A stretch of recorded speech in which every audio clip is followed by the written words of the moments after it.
Balma malien on appelle à Djeleni Sokoma. Nous espérons que Bassité aussi en fait. Et bien maintenant kumanawi recommandation mun tara anga jamana kono coronavirus ko la.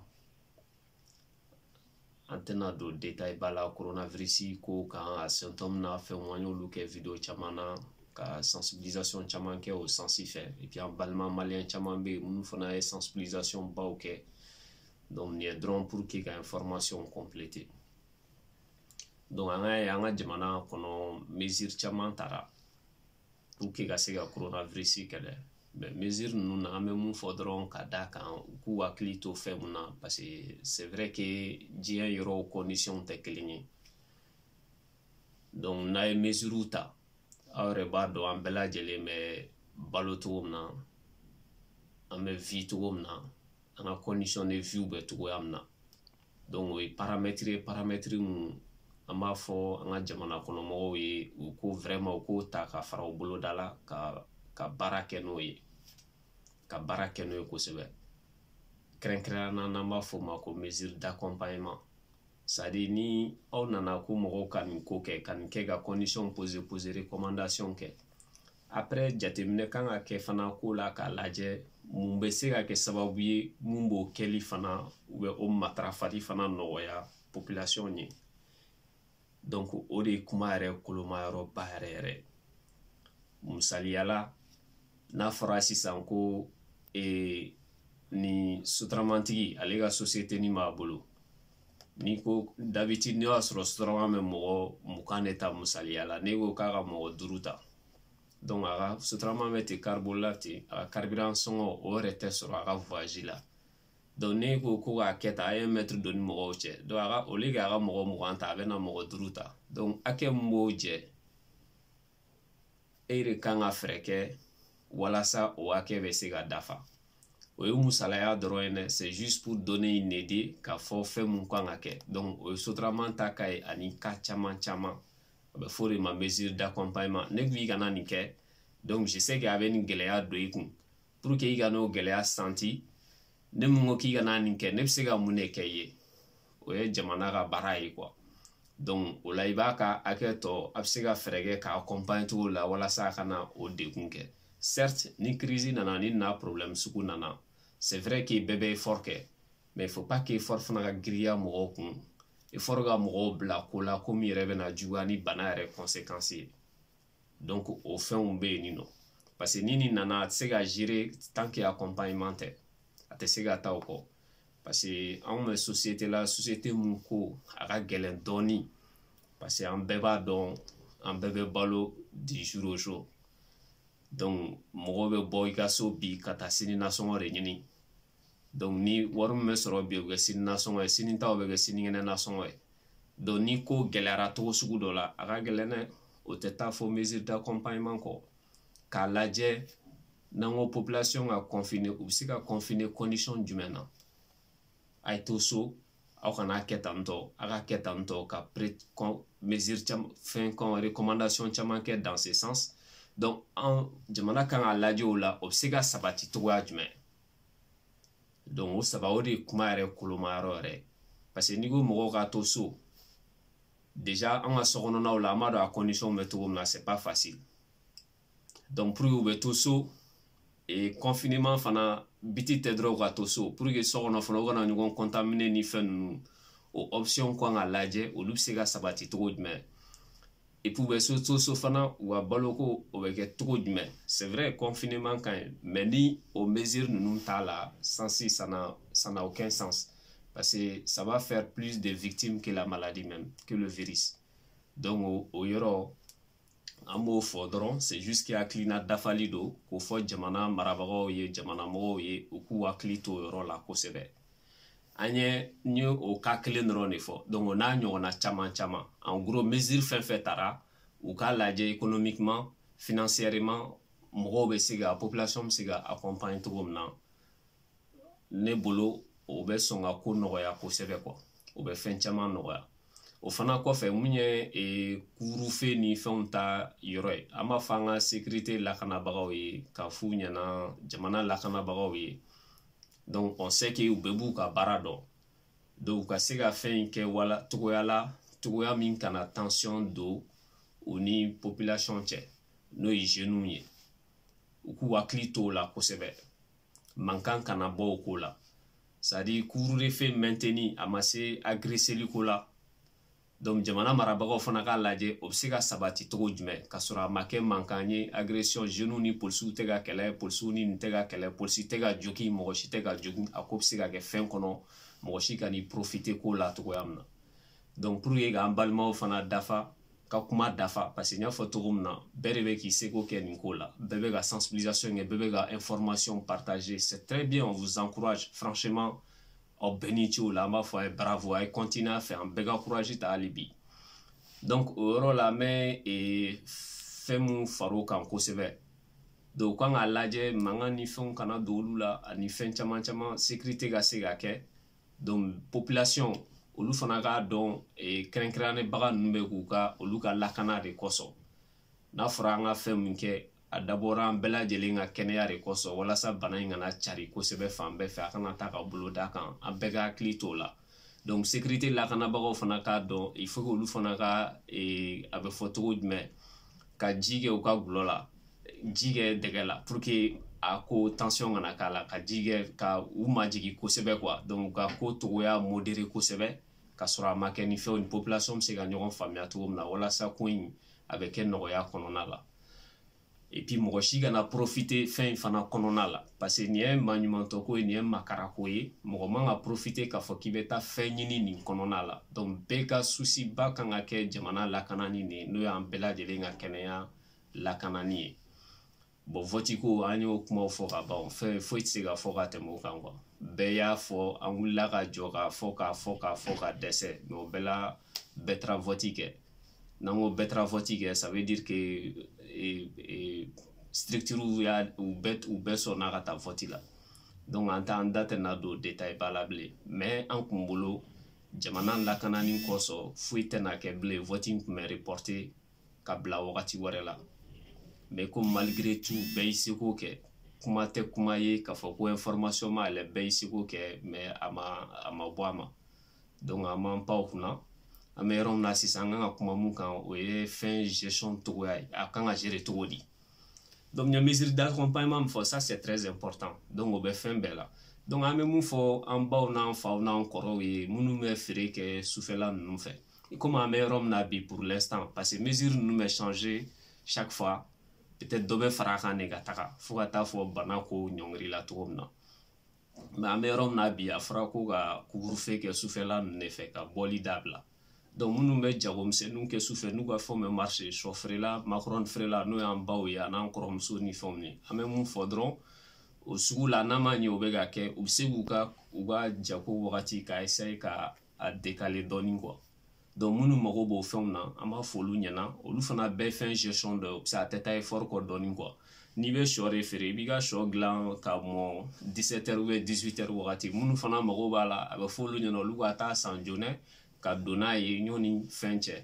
donc olu bɛ kɛ sababu ye ka a feereli dabila wagati dɔ kɔnɔna la pour que fana jago kana impacter kojugu a kana jago tiɲɛ togoya dɔ la quoi aw kana dɛsɛ ka jago kɛ o heure kɔnɔna la parce que ni mɔgɔw tɛ bɔ ka taa sanni kɛ diyagoya jago tɛ marché parce que a fɔra ko mɔgɔw kana bɔ donc aw yɛrɛ fana aw fana ka bɔ ka taa sigi ka feere kɛ olu fana bɛɛ fɛn na donc a bɛ se k'o kɛ o condition na o fana bɛ kow nɔgɔya dɔɔni quoi o bɛ kow nɔgɔya donc u kan ka o côté fana jateminɛ dɔɔni quoi parce que couvre-feu fana la dumuni ko ni fɛn ninnu o gestion on leur dit u k'a lajɛ o ko fana bɛ se ka nɔgɔya cogo min na mɔgɔw kɔni bɛ se ka taa dumuni san cogo min na ka don donc feere fana kan ka kɛ condition normale min na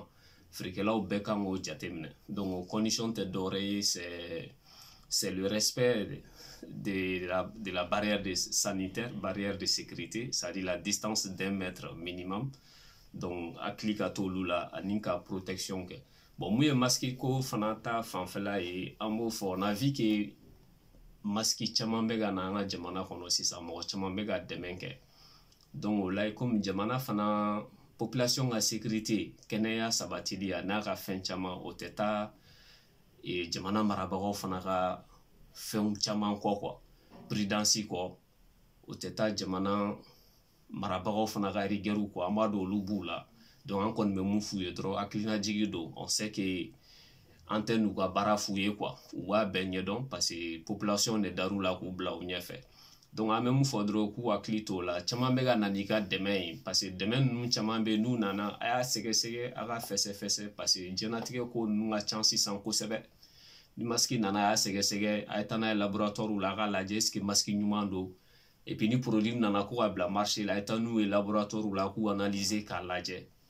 donc olu ye fɛnw ye minnu kan ka jateminɛ parce que kow ka can c'est juste kɛrɛnkɛrɛn la dɔrɔn k'a lajɛ parce que mɔgɔ tɛ kocogo dɔn quoi parce que diɲɛlatigɛ kow bɛɛ ɲagaminen don sisan kow ka ca mɔgɔ tɛ taga fan dɔn o ye dɔrɔn k'a lajɛ ni produit ninnu ni fɛn wɛrɛ t'u la mun bɛna bana yɛrɛ la o le k'a ka population kɛnɛya n'a bɛ n'u bana donc o yɔrɔnin an b'o préciser masque b'o la gant b'o la fɛn bɛɛ b'o la donc o fana kɔfɛ masque ko fana la et masque distribution il faut que wo fana politique fana ta k'a lajɛ quoi masque bɛ se ka se pharmacie la cogo min na après avoir les testé n ye mun fɔ test kɔfɛla la k'a lajɛ foyi t'u la o sabatilen kɔfɛ ka politique kɛ politique min na distribution bɛ rassurer à 100% partout a kɛ bɛɛ ka accès la cogo min na n'o y'a sɔrɔ a bɛ yen kosɛbɛ parce que on pense que u y'o fɛn ninnu caman anticiper o caman anticiper hali n ye baloko mun fɔ parce que an ka jate la normalement san ka sɔrɔ olu bɛɛ anticipera parce que bana in ye diɲɛ bɛɛ carila fan bɛɛ fɛ depuis sisan tɛ donc hali k'a la ni balo bɛ se ka di mɔgɔw ma pourquoi pas jamana don ni wagati la ni crise bɛ yen n'a b'a fɛ mɔgɔw ka to so condition la balo bɛ se ka ta mais jamana don olu bɛ balo di mɔgɔw ma u b'a kɛ cogoya dɔw la ani mɔgɔw ka baarako ka se k'u la kɛrɛnkɛrɛnna cogo min na baaraw kana tiɲɛ ani fɛn caman caman donc o bɛɛ mesure d'accompagnement ye jamana kan ka min jateminɛ kosɛbɛ min kan ka kɛ fana donc n'o kɛra o bɛ kow nɔgɔya kosɛbɛ parce que an bɛ daminɛ la an fɛ yen ala k'an kisi k'an tanga mɔgɔ si t'a dɔn a ko bɛna tourner cogoya min na o fana kɔfɛ an bɛ mun fɔ an balimaw ye tugun masque fana n'a ye masque ninnu san parce que an t'a dɔn masque modèle min yɛrɛ bɛ yen donc an da tɛna tu modèle la mais masque ninnu tɛ utiliser kuma bɛɛ dɛ yan yɛrɛ u b'a fɔ ko masque ninnu durée maxi c'est 3 heures sinon dɔw ye bɛ yen olu ye 1 heure ye donc n'aw tora k'u n'a ye masque ninnu san produit chimiques ni fɛn caman b'u la quoi donc ni a y'a délai d'utilisation dépassé a dɔw bɛ u bɛ fɛn wɛrɛ las'aw ma yɛrɛ mun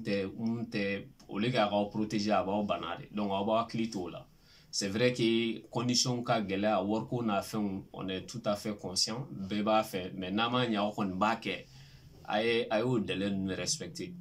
walasa a kana kɛ fɛn mais n ye mun fɔ en priorité parce que masque qualité contrôle ni fɛnw ça c'est le devoir de l'état o ye jamana marabagaw ka devoir ye donc bon jamana marabaga n'a fɔra marabaga bɛɛ b'a la c'est pas jusqu'au sommet en tant que maire aussi o fana bɛ se ka responsabilité dɔ ta k'a ka commune makara ɲa o la an bɛ mun fɔ an ka maires yɛrɛ fana ye parce que ni nin cas sugu nana en tant que maire fana i jɔyɔrɔba de b'i la maire de kan ka kɛ maires fana kan ka kɛ première ligne la bloc fɔlɔ yɛrɛ la donc parce qu'on sait qu'il y a pas mal de liens entre les maires et puis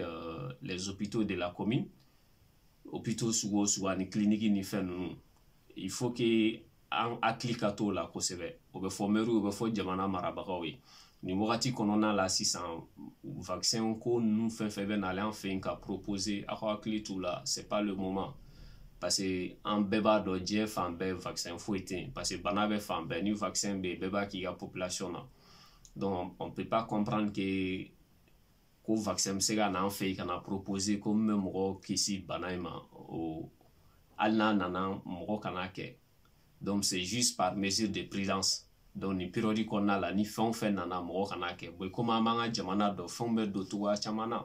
donc o la fɔ maires bɛ u ka contrôle accentuer clinique ni fɛnw na an b'a fɔ an ka médecins fana ye u k'u hakili t'o la kosɛbɛ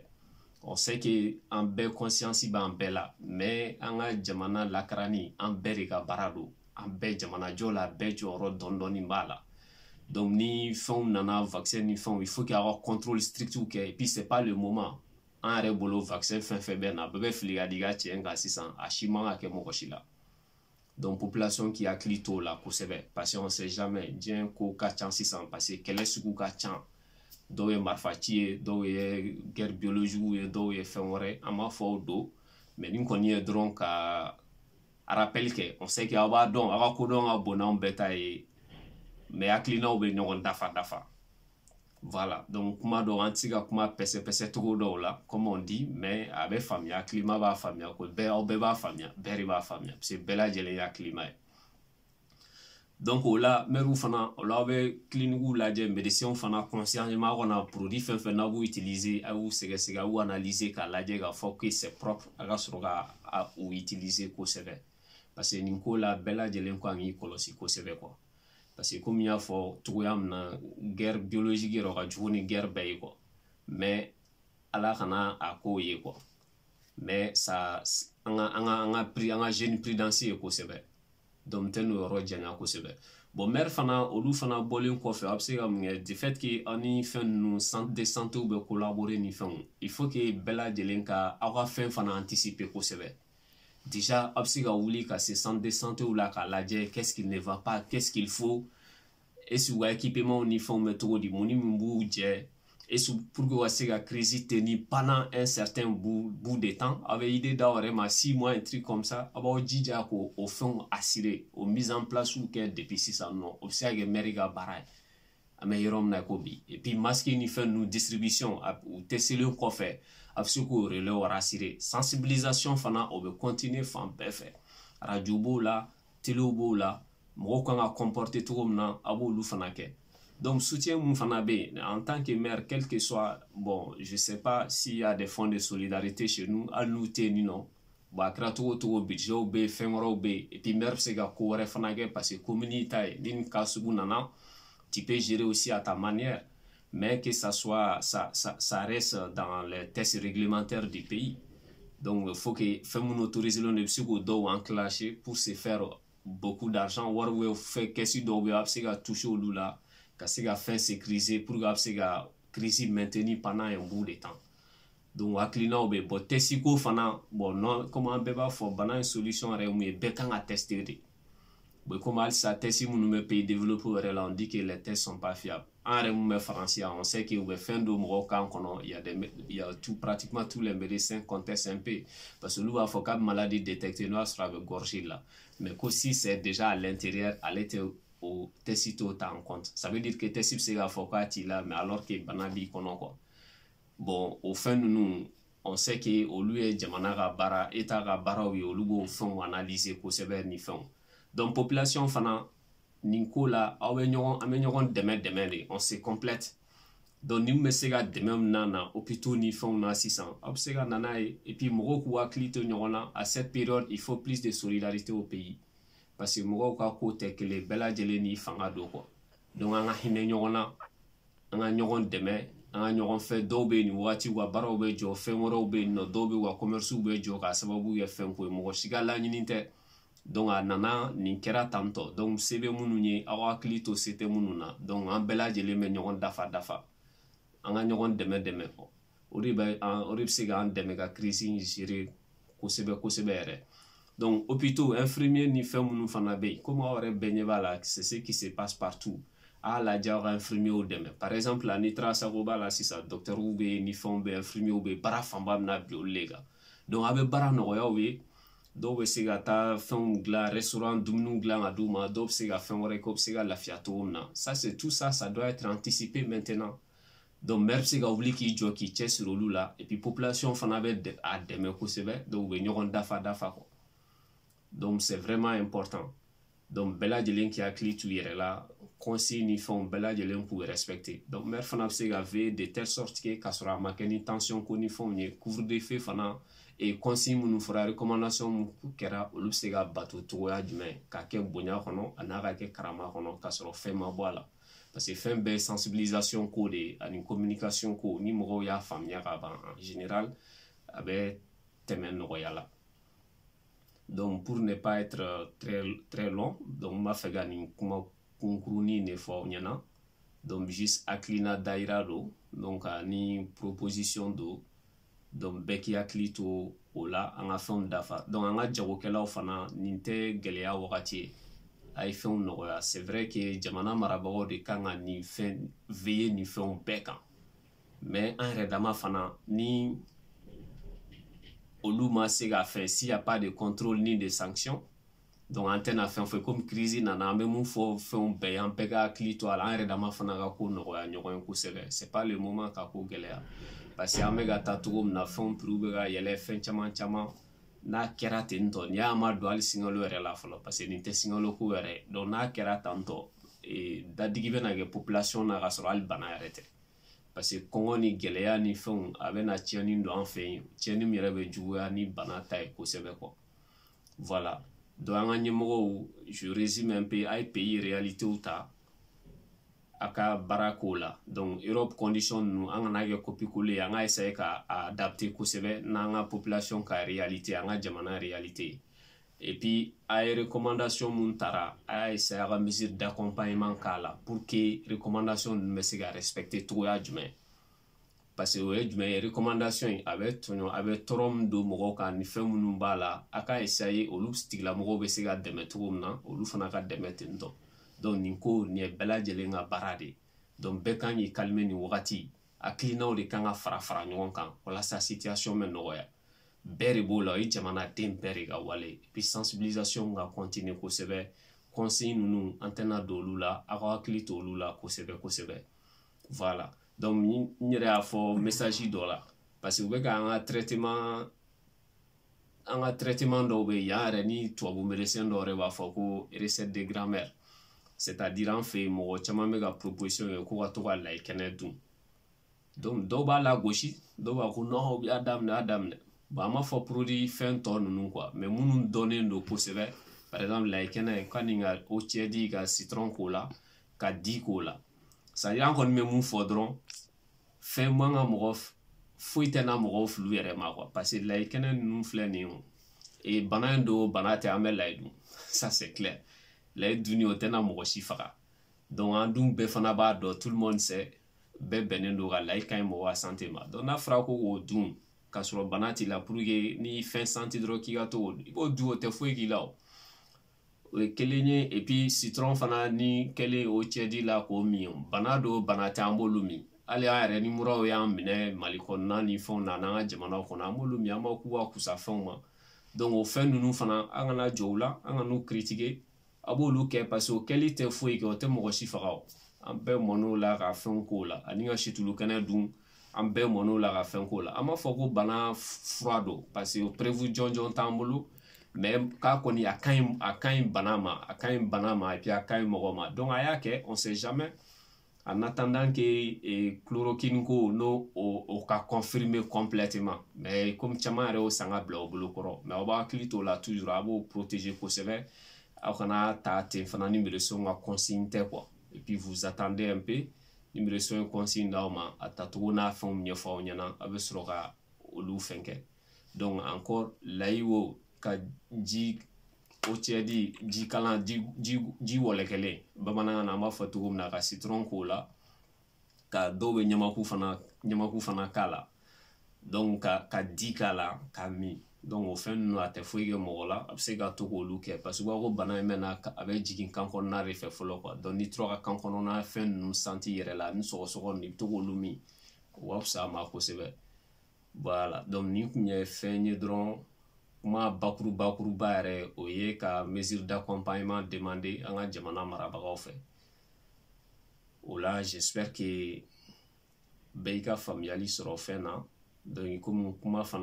kuma ye toden ye n'i ye dɔ ta dɔ bɛ bɔ a kɔrɔ donc n'an ka kumakan mun ye mɔgɔ tɔɔrɔ ni mun kɛra gasi an bɛ yafa ɲini kɛ mɔgɔw fɛ u ka yafa an ma o la donc hakilina dayira don et puis voilà comme nin ko nana jamana la c'est important an bɛɛ ka kuma an ka hakilinaw fara fara ɲɔgɔn kan walasa an bɛɛ lajɛlen bɛ se ka kisi cogo min na o la an bɛ dugawu kɛ ala k'an ka jamana kisi ala ka jamana lakana futunɛ minnu b'an fɛ yarabi a ma ala k'u bɛɛ ban pewu ala ka jamana basigi jamana siniɲɛsigi ala k'a nɔgɔya o la n b'a fɔ aw bɛɛ lajɛlen ye a k'an bɛn au revoir